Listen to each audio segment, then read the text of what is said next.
Friends and lovely people out there in YouTube and Facebook land, we are so grateful that you have been able to join us here this week for Metaphysics with Rev Evan Dec. Let's get started. Let's open our thoughts to God in prayer. Let us focus our thoughts. Let's just take a deep breath and relax into this now moment and open ourselves to the Spirit of God's presence within us, to the living Spirit of truth, that sweet, sweet Spirit that resides in each of us. In this Spirit, in this presence, we live and move and have our being, and we are so grateful for the opportunity to learn and to grow, to expand our awareness, to evolve into those spiritual creatures that we always are, that we are able to lift our vision into a world that we would see, to open ourselves to the kingdom of heaven, the kingdom of consciousness, in which we have what we want to have, do what we want to do, be who we want to be, experience what we want to experience, for that is the kingdom of heaven. And we are so, so, so grateful. We pray this now in the name and through the mighty power of the living Christ within us, and we affirm, thank you, God, together 3 times. Thank you, God. Thank you, God. Thank you, God. And so it is. Amen. And once again, dear friends, this is Unity Lincoln, and we are here in the beautiful Bethany neighborhood of Lincoln, Nebraska, and this is Metaphysics. I come to you live on Facebook and YouTube every single Sunday morning. Let's get started. And for those of you who may be joining us for the very first time, metaphysics is just simply what other people might call philosophy or theology. This happens to be through the particular lens that is unity. Of course, unity is non-dogmatic, so unity by many people's estimation is whatever you think it or know it to be for yourself. But it is positive, it is practical, and it is progressive. It is an understanding that we evolve in consciousness. We've been studying for the last week or so. We have been studying the threefold nature of the 12, the 12 powers of man, or the 12 powers within us. This is one of the contributions from Charles Fillmore that is probably one of his most important works. It is certainly one of his most intelligible works. Charles Fillmore, a wonderful teacher. He was called an American mystic. But many of his teachings were they were difficult to understand. They were progressive for his day. They are progressive for today. But the 12 powers speaks to something that is very, very practical, I feel. It is something that we're actually able to get a hold of to help us improve our lives. And the 12 powers are 12 faculties that we all possess and that we can develop within us. They are an understanding of the underlying nature of reality that seems to focus around 12. 12 tribes of Israel, 12 disciples of Jesus, 12 months of the year. There seems to be this symbolic number of 12 that is important to the collective unconscious within us. And we have talked a little bit, the brief rundown, of course, is that the 12 powers, based on the 12 disciples, are faith, strength, discrimination or judgment, love, power, imagination, understanding, will, order, zeal, renunciation or elimination, and life. And these 12 faculties exist spiritually as realities in our mind and in the mind of God, and symbolically as the 12 disciples of Jesus Christ, and literally as 12 centers of energy within the physical body of every individual. And this is something that's unique. Again, just as many symbols, many types of thought, many religious and spiritual understandings of cosmology, that there are power centers within the body. Sometimes they are called chakras, and there are different types of chakra systems. Some have 6 chakras, some have 7 chakras. There are 9 chakra systems. This happens to be a 12 chakra or power center system that was developed by Charles Fillmore. Let's get started, and we're going to break down these 12 powers, these 12 faculties. I like to call them faculties. The original terminology, of course, is the 12 powers. And this is, by the way, if you want further reading on this, there is no better work than The 12 Powers of Man by Charles Fillmore. So, but I like to call these the 12 faculties. And one of the biggest reasons I like is because one of the faculties is, of course, power. Sometimes it gets a little confusing. Well, one of the powers is power, and I've heard a classroom full of metaphysical students really, they get off on tangents, and they all spend 15, 20 minutes, they'll spend an hour, that one of the powers is power. So I like to call them the 12 faculties.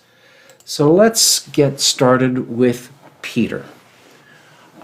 Peter is at the center of the brain.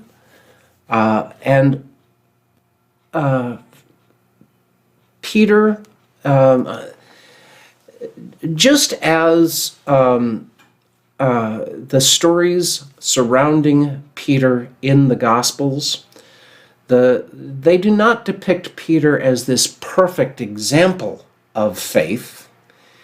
They depict Peter more as our faith. Sometimes Peter would hold fast to his faith, like when he was called to walk on the water. Peter sees Jesus walking on the water toward the boat. The disciples were in a boat, and there's all kinds of wind and waves, and they all see Jesus, and they say, "Oh, he's a ghost." And no, it is the Spirit of Jesus. And Peter says, "Lord, if it is you, command me to walk on the water with you." And Jesus says, "Come on out, Peter. Come on out." And Peter gets out of the boat, and he starts walking around. What a wonderful example of faith. And then he sees the wind, and he sees the waves, and his faith begins to wane, and he sinks like a stone. And of course, Jesus picks him up and says, "Why did you doubt, O ye of little faith?" You knucklehead. If you just had continued in the kind of faith that you had started, you would have that. So Peter represents faith, but not a perfect example of faith. He represents our faith. Faith is the perceiving power of the mind. It is how we, you could call this our world view, our paradigm. It is the way in which we perceive reality. And we've talked about this in metaphysics a great deal, that perception makes reality. The world that we see around us is based on our perception of it.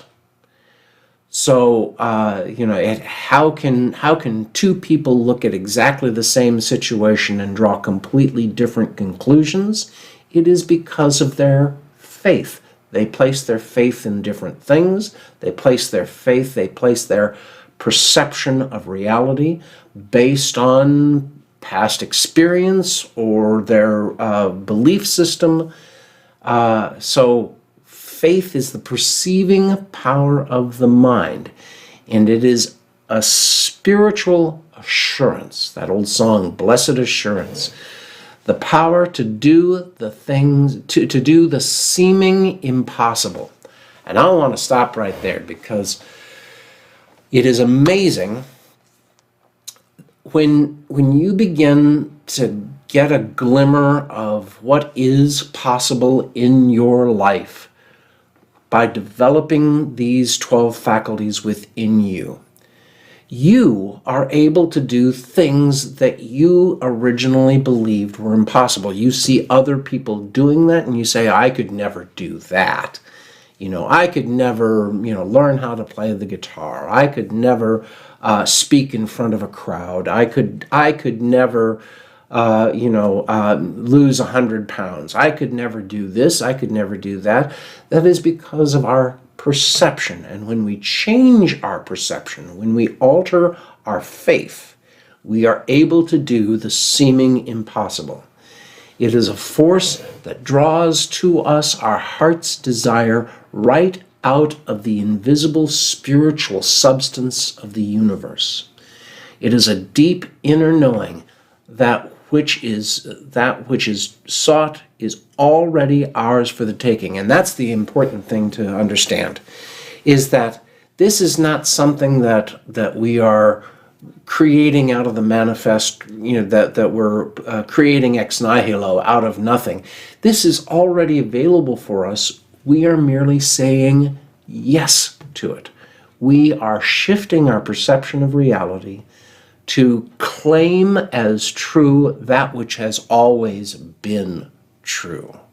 We are not trying to make something true that is not true. We are claiming as true that which has already been true, always has been true. So it is already ours for the taking, the assurance of things hoped for.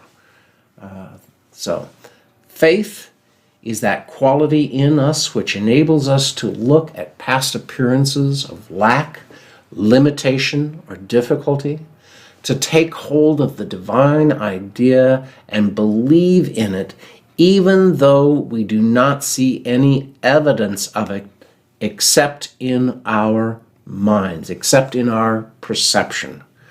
Through faith, we know that there is an inner knowing, the truth that has not yet been expressed. The truth that has not yet been expressed.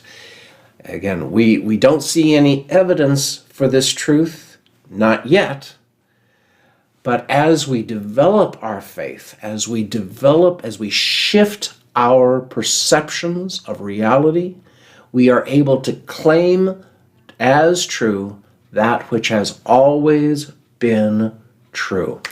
That is represented by Peter. I thought that I had put the colors, and maybe I get into that in just a little bit, but faith is in the center of the brain. If you drew these kinds of lines, coordinal lines, right in the center of the brain, that is where faith resides according to Charles Fillmore. And the color is a dark blue, a deep blue. The colors were added years after the fact. That comes out of the youth education movement within Unity. So that was added much later. There we go. The color is blue. Center of the brain. Faith is our ability to perceive the reality of God's kingdom of good, despite evidence to the contrary. We declare it as good even in the face of evidence that points to it as contrary. And there's even a step beyond that, and that is that we can acknowledge that there are problems, difficulties, and the overcoming is good. It is with God within us, that desire to overcome those challenges, those difficulties. It is the faculty of positive expectation and a definite assurance that the power, the presence, and the promises of God are real here and now. Not someday, here and now. They are living realities, possibly yet to be manifest, but they are living realities here and now. We get what we expect. We don't necessarily get what we deserve, but we get what we expect. And when we change our expectations, when we change our perception, we activate this power, this faculty of faith within us. Andrew, color green, strength. And the place in the body where this is located, by the way, there's 6 and 6. 6 in the head, 6 and 6 in the torso, 6 in the body. So Andrew represents strength, and it is in the loins, in this area of the back. It's where all of the where they tell you not to lift from. They say lift from your knees. Well, this area of the loins, you'll hear this expression, especially if you read the Old Testament. You will hear this expression, to gird up your loins. I practiced karate for a number of years, and one of the reasons why you wear the belt, you wear a wide belt when you're practicing martial arts, and that tends to it focuses your attention on this area around your middle and especially in the loins of your back, and it helps you to keep a hard body, a hard torso, and it's that expression of girding your loins. It is an exercise of strength, spiritual strength. The color is green.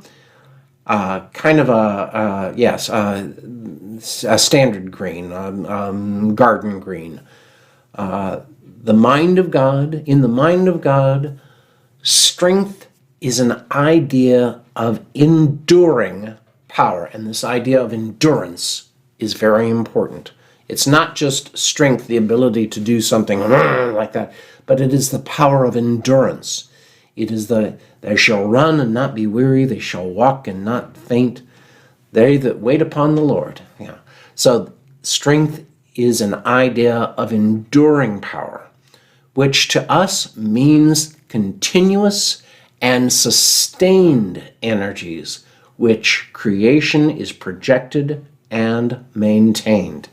So it is not merely an understanding of physical strength, but it is endurance.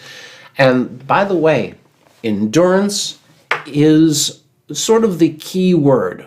Every year here at Unity Lincoln, we focus on a key word or a phrase that projects us into the coming year. And this year, 2020, we're just about to begin 2021. In 2021, our watchword, our key phrase is endurance. Endurance. Strength. Freedom from weakness, but not just freedom from weakness. It is stability of character, the power to withstand temptation, and the capacity to accomplish. It is the ability to knuckle down and do what you need to do to accomplish that which you desire.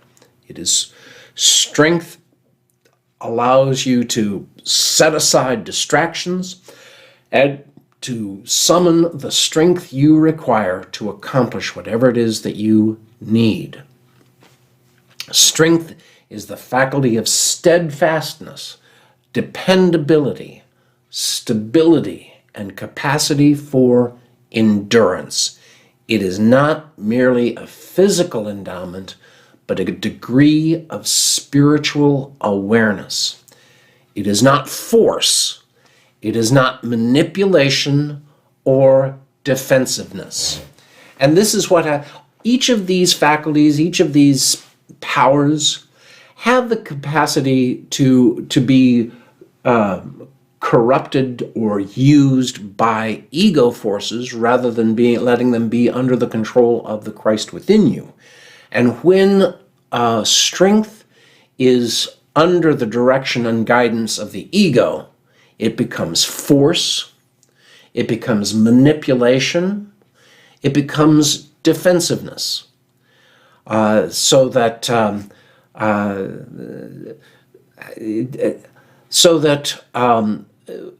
this is just simply the way the world sees strength, is that we have to defend ourselves. We have to manipulate the situation to get what we want. We have to force ourselves. We have to force the situation in order to get what we desire.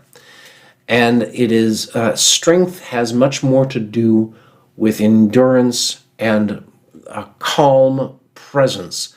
It is the ability to just know and hold fast in this awareness. It is spiritual courage and confidence. Non-resistance is the highest expression of strength. Non-resistance. The non-resistance is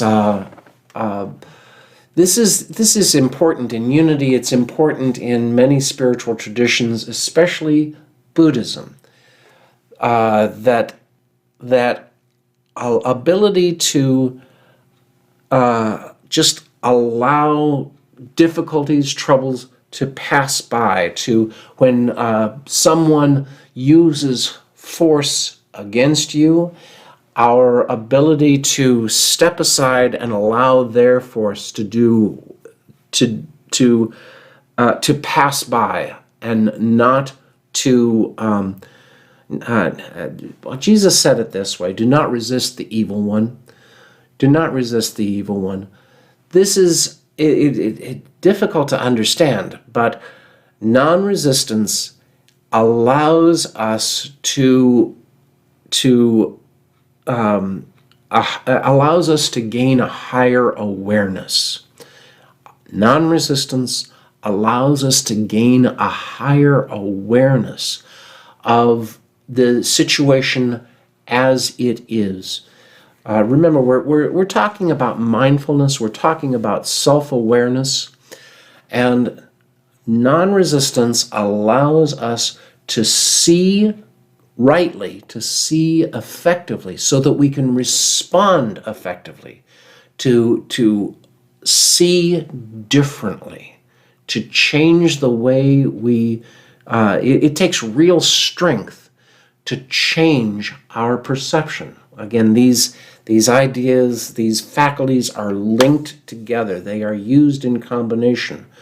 And sometimes it takes real strength of character to change the way in which we perceive reality. When we are able to do that, that is an act of non-resistance. We change the way that we perceive reality, and our faith is given the authority in our lives. Non-resistance does not mean non-action. I'm thinking of something that Martin Luther King said, because he was asked about his understanding of what was called passive resistance. And Martin Luther King says there's nothing passive about it. We take action, but it is an understanding that non-resistance, no matter what someone does to me, no matter what someone does to my body, I will not become violent in response. My non-resistance is a non-resistance to spirit, to spiritual guidance. And that's the highest form. When we become non-resistant to spiritual guidance, we are led, we are guided to the truth that we desire, the outcomes that we desire. So non-resistance does not mean non-action. It is an effective, calm, single-minded, God-centered attitude of mind. Discernment, sometimes called judgment. Judgment, unfortunately, has taken on some rather unfortunate connotations because judgment frequently is understood as judgmentalism, that I judge others. Judgment, understood rightly, is discernment. It is our ability to see rightly. Again, our goal in self-awareness, our goal in mindfulness is to see rightly so we can respond effectively. So here is discernment, our ability to see rightly so we can respond effectively. There's an example of strength is our response. Discernment, judgment, it is symbolized in the Gospels by James, the son of Zebedee. It is in the pit of the stomach. And this is unusual. This is a nice insight, because where do you feel when you just simply know something? You feel it right here in the pit of the stomach. I just know it.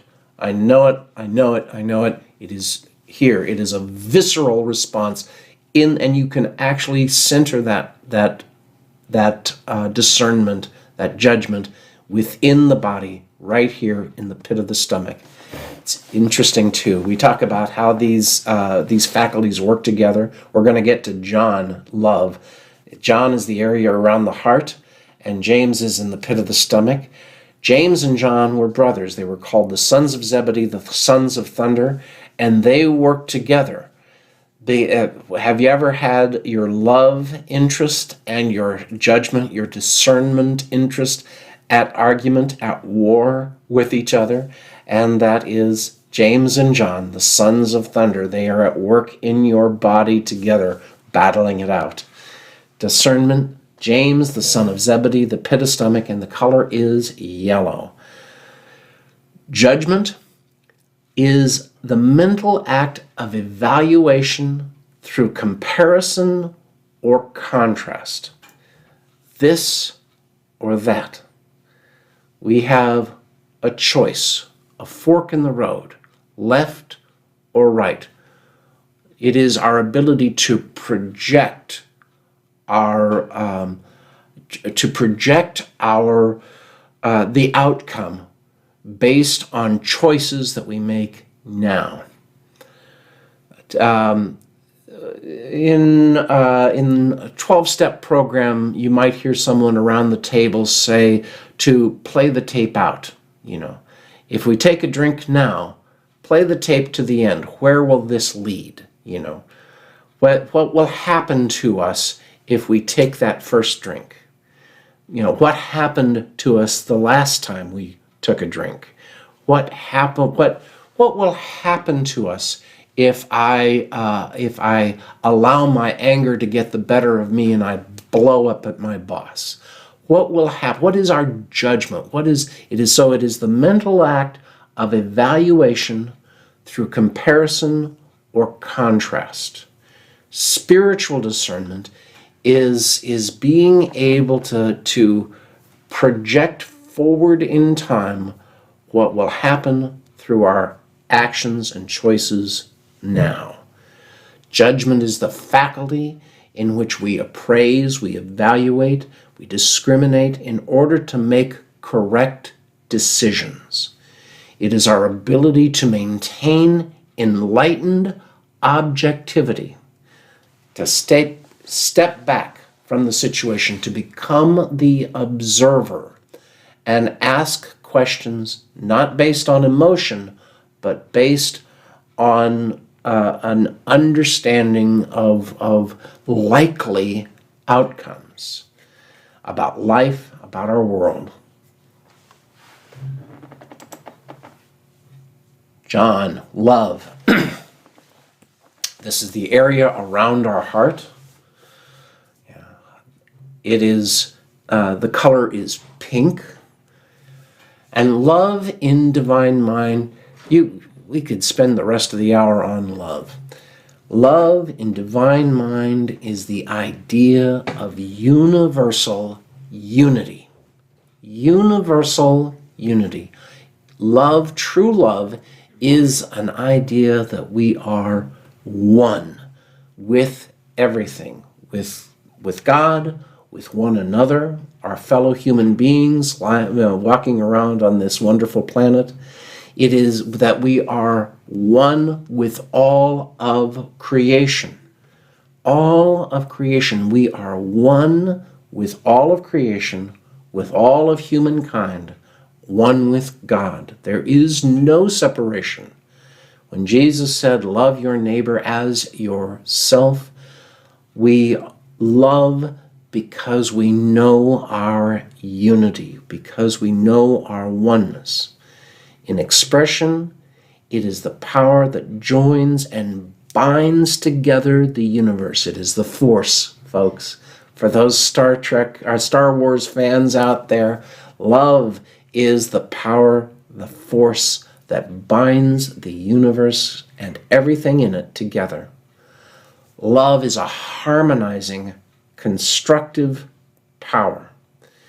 It is, when it is made active in our consciousness, in our awareness, it conserves substance, that is the very stuff of God.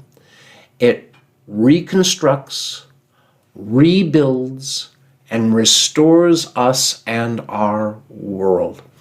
If we love the world, why would we consume recklessly and discard? Love is what is the power that helps us to recognize the importance of reduce, reuse, and recycle, if you are an environmentalist.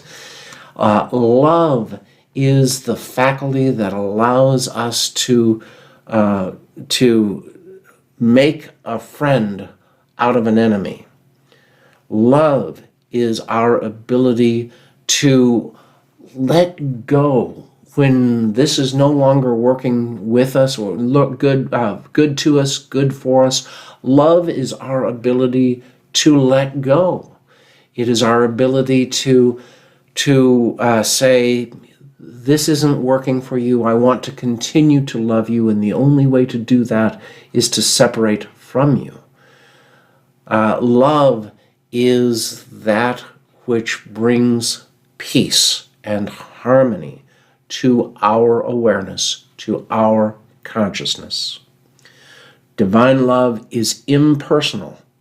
God is no respecter of persons. Divine love doesn't care who you are, what you've done, where you've been. Divine love is impersonal. It loves for the sake of loving. Love is an inner quality that sees good everywhere and in everybody. Love is the great harmonizer and healer. Love is the attracting, harmonizing, unifying faculty of mind. It is the constructive building force of spirit. It is our power to comprehend our oneness, our unity. Spiritual love is the total, unconditional acceptance of everyone and everything. I'm going to say that again. Spiritual love is the total, unconditional acceptance of everyone and everything. How the world has taught us to love conditionally. I love you if you do this or you do that. I love you if you're able to buy me this or buy me that. I love you if you supply this emotional need within me. And we understand that our needs are provided for by God, and any time we set someone or something outside of that up as our source, we have created a false idol. That is the way the world loves. Love, true love, spiritual love is total, and it is unconditional. I love you no matter where you've been, what you've done, who you are. Total and unconditional acceptance of everyone, every person, place, thing, and situation is exactly the way God intended it, and I love that. Not what it can do for me. I love because I love. Philip, power. Again, one of the powers is power. So this faculty is our faculty of power. And I love this, that it is the root of the tongue, because when we speak the word in truth, old-time metaphysicians will, you come to them with a problem, a health situation, a health concern, a prosperity concern. The first thing they're going to say is, have you spoken the word? Because when you speak the word, you exhibit, you manifest, you demonstrate your power. Not power over. That's, again, the corruption. The world sees this as power over. That I have power over you, so I can manipulate you and get you to do what you want me to do. I can, this is not the kind of power we are talking with. We are talking about power with, not power over. The mind and the body of man of us, of humankind, has the power of transforming energy from one plane of consciousness to another. This is the power and dominion implanted in us from the beginning. So the faculty of power allows us to transform energy from one plane of consciousness to another. Our power allows us to take our wisdom or our knowledge from this application and use it in that application. That is power. Our power has the capability, the capacity is our faculty of transforming our love from this aspect of our reality into that aspect of our reality. That is power. We transform the energy from one type or one situation or one circumstance into another. The mind and the body within us have the power of transforming energy. Oh, I just duplicated that one. Okay, let's see. Oh, here we go. This is continuation. Oh, and by the way, root of the tongue and purple. The color is purple. Power, we must understand, is not an end to itself. It is not a goal to be sought. We do not seek power. We have power. And that's true of all of these faculties. We do not seek love. We do not have faith. All right, but we do not seek faith. We have these faculties. It is for us rather to awaken and develop them. So it is not an end to itself. Power is not a goal to be sought. Rather, it is simply a means that enables us to attain the end of bringing forth God's ideas on earth. It is the ability to manifest the realm of God's divine ideas here on this earthly plane. It is not to be exercised not for the purpose of controlling others. There again, not power over, power with. It is for the purpose of taking dominion of our own thoughts and feelings. The true power is power within us, power over our own thoughts and feelings in order to come into a greater God awareness. Power is the faculty that enables us to have authority, and there's an important word. We have the authority. When the centurion came to Jesus and speak only the word and my servant would be healed. Remember that? What does he say? He says, I'm a man who understands authority. I'm a centurion, had authority, had dominion over 100 men.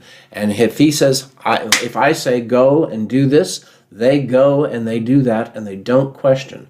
That is my authority. But I'm a man under authority as well. When my superior says go and do this, I go and do that. I am under someone else's authority. Power is the faculty that gives us the authority over our own thoughts and feelings. When we recognize that our thoughts or our feelings are out of control, no longer good to us or good for us, it is our faculty of power that says, stop. You can change. You have the power, you have the faculty to change your thoughts and your feelings. You have this faculty within you. It is vitally aware. If you are going to truly evolve mastery in your life, mastery over your life situation, your circumstances, you must have authority over your own thoughts and feelings. Our greatest creative power is generated by our realization of the power of God within us. Our spoken words, again, the root of the tongue, our spoken words are vehicles through which this power is manifested in our lives. If you really want to know what your thoughts and feelings are, listen to what comes out of your mouth. Jesus called it, what comes out of the mouth comes from the heart, the subconscious mind.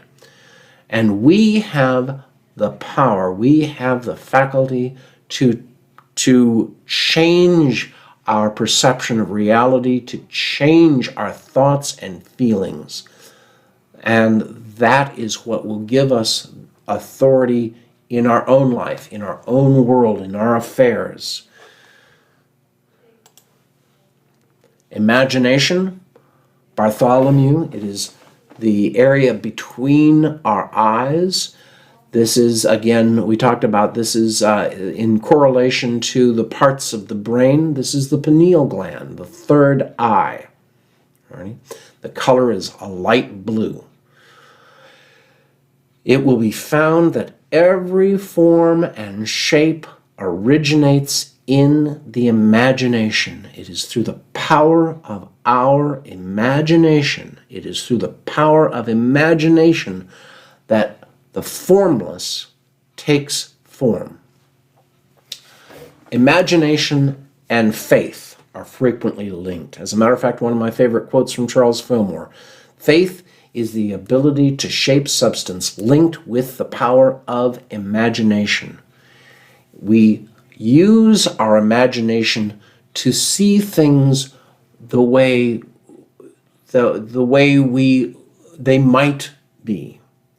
And our faith changes, our faith enables that change in our life, in our world, and in our affairs. Imagination is linked with our perception of reality, and we can change the way in which we perceive reality based on our imagination of whatever is better, whatever is good, that is what we desire.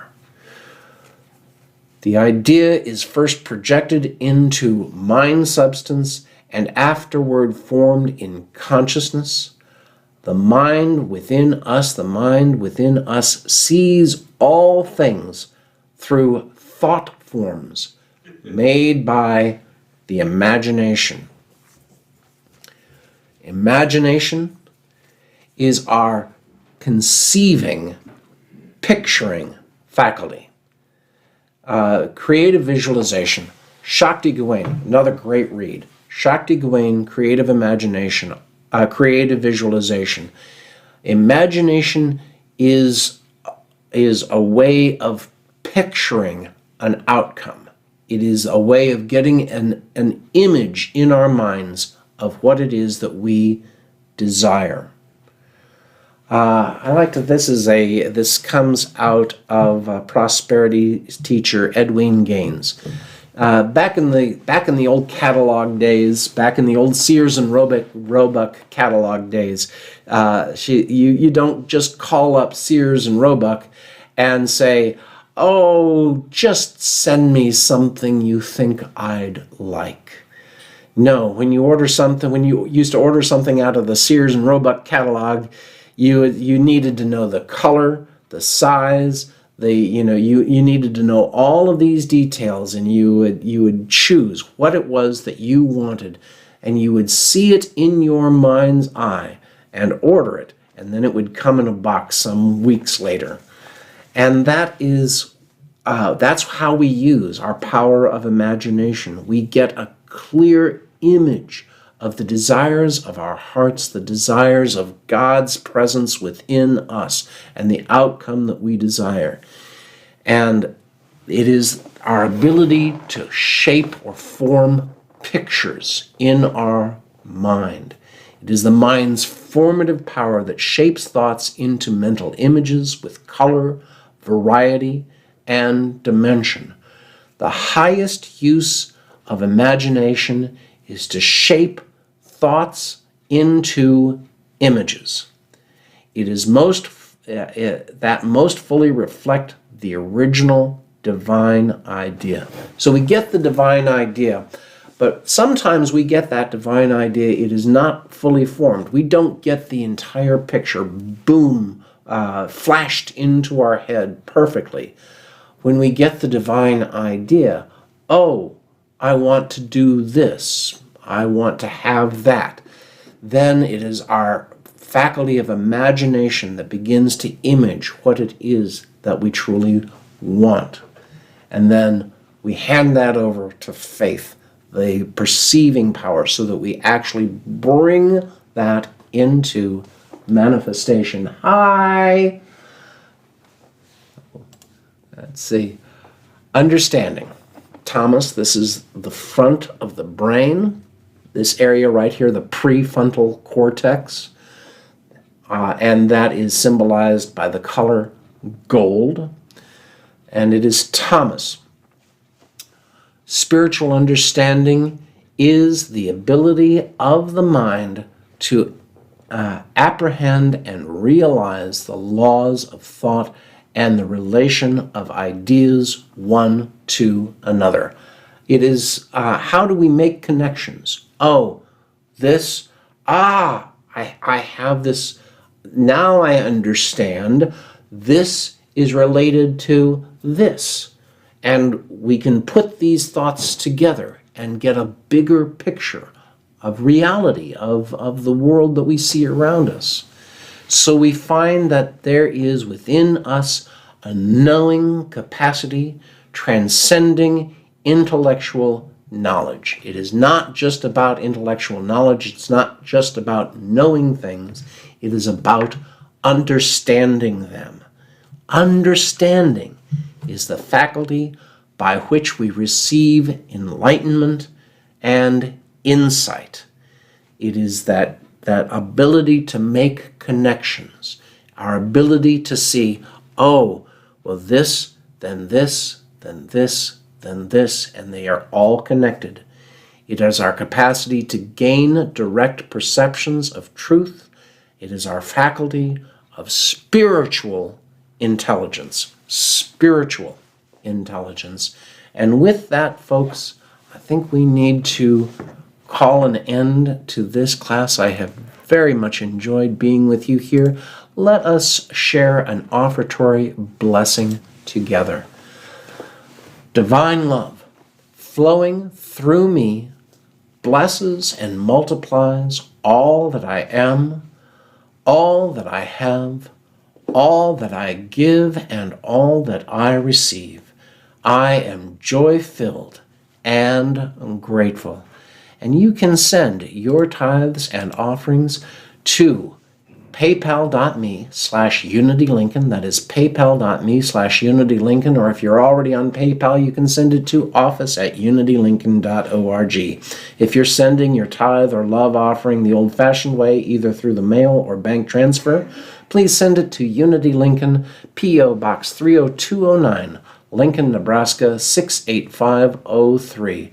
You can also go to unitylincoln.org, and there you will find a convenient link. Click on the Donate via PayPal button. You can also support Unity Lincoln by signing up for the Amazon Smile program, so that each and every